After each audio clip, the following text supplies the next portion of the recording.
Have you ever considered that at a certain temperature around -40 degrees Fahrenheit and Celsius meet? It's a point of such profound cold that the very air can feel sharp, crystalline, almost solid. It's a cold that can freeze exposed skin in mere minutes, a cold most of us can barely comprehend. And yet, in the most unforgiving corners of our planet, this is not a fleeting moment. It is a way of life. Astonishingly, communities not only survive, but thrive in these frozen landscapes. Here, the ordinary becomes extraordinary. Starting a car is a monumental task. A trip to the shops is a polar expedition. Children's laughter echoes in air so cold it can freeze your breath into tiny glittering diamonds. These are tales of human ingenuity and resilience, and a deep, abiding connection to some of the harshest environments on Earth. Join me as we journey to 7 of these remarkable places, each with its own story of survival etched into the ice. We will explore how humanity has adapted and innovated, and found a unique beauty in the biting cold. And be sure to stay with me until the very end. We will uncover the single coldest permanently inhabited spot on our remarkable planet. It is a place that truly defies belief. Our journey begins in the heart of Siberia in a remote valley known as Oymyakon. This small village, nestled within the Sakha Republic of Russia, holds a formidable title: the coldest permanently inhabited place on Earth. Here the mercury doesn't just drop, it plummets into a realm that seems almost alien. In 1933, a temperature of -67.7 degrees Celsius was officially recorded, or -90 degrees Fahrenheit. This is a cold so profound that it changes the very nature of matter. Life in Oymyakon is a masterclass in adaptation. The ground is permafrost, a permanent layer of frozen soil. Houses are built on deep piles to stop collapse as the topsoil thaws and refreezes. Plumbing is almost entirely outdoors. Starting a vehicle needs constant heating. Many residents leave cars running 24 hours a day. For the few hundred souls who call this place home, the challenges are relentless. Frostbite is a constant, ever-present danger. Even glasses can freeze to your face when you step outside. The local diet is rich in meat and fish, reindeer meat, horse meat, frozen raw fish. These foods provide the high-calorie energy needed to survive, and yet there is a stark, breathtaking beauty here. The air is still and clean, the landscape is pristine. When the sun hangs low, it casts long, ethereal shadows across the snow. The people, descendants of the Yakut and Evenk, show humbling resilience. They've woven the cold into their culture and identity. We now travel north far above the Arctic Circle to a city that seems to defy the very logic of its location: Norilsk. This is not a quaint village but a sprawling industrial metropolis home to over 170,000 people. One of the largest cities built on continuous permafrost, a colossal monument to human ambition. Winters here are long, dark, and punishingly cold. Temperatures often below -30 degrees Celsius. For more than 2 months, Norilsk is plunged into the polar night. The sun never rises, leaving perpetual twilight. That darkness and isolation exact a psychological toll. The city's life is tied to vast mineral wealth beneath the tundra: nickel, copper, palladium. That industry draws people, offering work amid hardship. The architecture shows the fight against the elements. Massive, brightly painted apartment blocks stand in formation, creating sheltered courtyards. Buildings sit on deep piles, some 30 meters into permafrost, a precaution against unstable ground. Above-ground insulated pipes, utilidors, run through the city, a visible lifeline carrying heat and water. Norilsk is a city of immense industry yet profound isolation, reachable mostly by air and a single, often impassable northern sea route. Residents forge a powerful sense of community. They create light in the darkness with indoor sports complexes, theaters, and art galleries. Our journey now takes us to the northernmost point of the United States, to a place once known as Barrow, now officially called Utqiagvik. This Alaskan city sits on the shores of the Arctic Ocean, a remote outpost at the very edge of the continent. For over 2 months, from late November to late January, its residents experience the polar night, a period where the sun never climbs above the horizon. The cold is a constant companion, with the vast frozen sea locking the community in its icy grip for most of the year. This land has been home to the Inupiat people for thousands of years. Their survival here is not a recent phenomenon, but a deep, ancestral story of profound knowledge and respect for the environment. They have developed traditions and skills that are perfectly attuned to the rhythms of the Arctic. Life is inextricably linked to the sea and the land. The annual whale hunt in particular is a cornerstone of their culture and subsistence, a communal effort that sustains the entire town. The Inupiat do not just survive in this extreme landscape, they have created a vibrant, thriving culture within it. Their understanding of the ice, the weather, and the behavior of Arctic animals is a science passed down through generations. This traditional knowledge is now complemented by modern technology, but the core principles of living in harmony with the environment remain.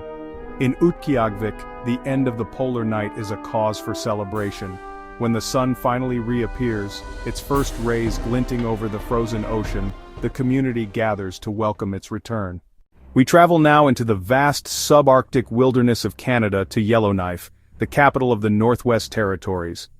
Perched on the northern shore of the immense Great Slave Lake, this city is renowned for two things: diamonds and deep, deep cold. Winters here are long and severe, with temperatures that regularly plunge below -40 degrees. The wind sweeping across the frozen expanse of the lake can create a wind chill factor that is truly breathtaking in its intensity. Despite the frigid conditions, the people of Yellowknife, a diverse mix of indigenous peoples and newcomers from around the globe, have cultivated a unique relationship with the winter. They don't simply endure it, they embrace it.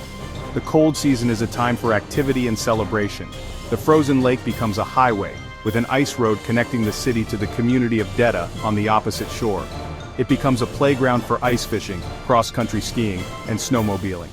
One of the most spectacular rewards for enduring the cold is the celestial display that dances in the sky above. Yellowknife is considered one of the best places in the world to witness the aurora borealis, the northern lights. During the long, clear winter nights, the sky frequently erupts in shimmering curtains of green, pink, and purple light.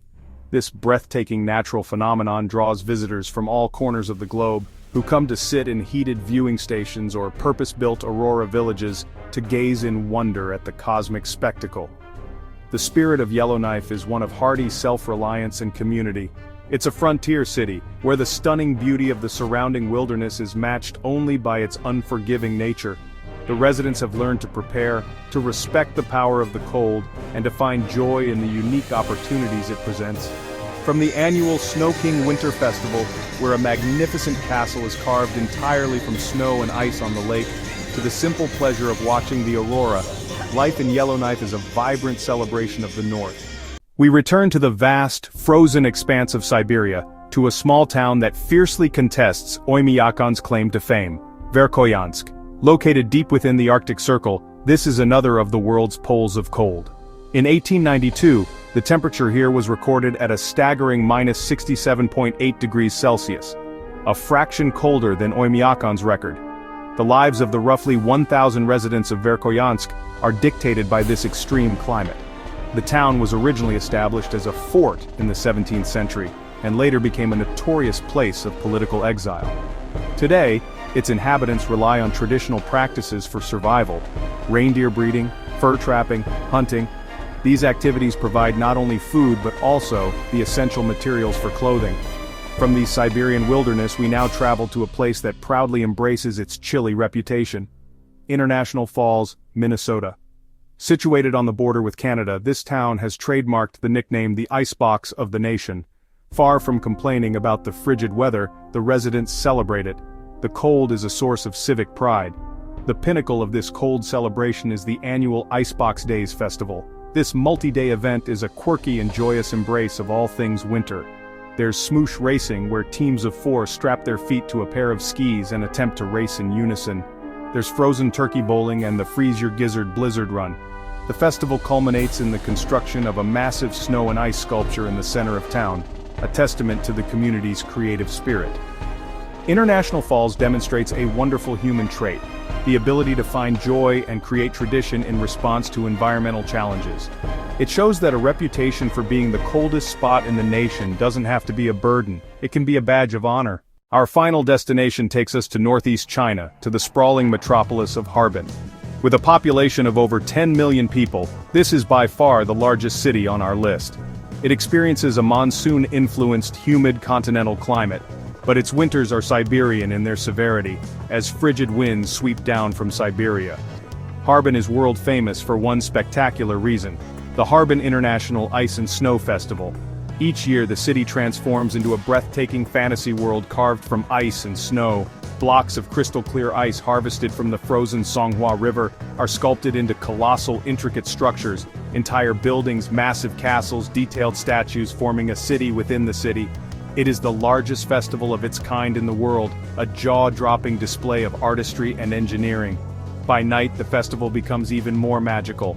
The ice sculptures are illuminated from within by a kaleidoscope of colorful LED lights, creating a dreamlike, luminous landscape that glitters against the dark winter sky.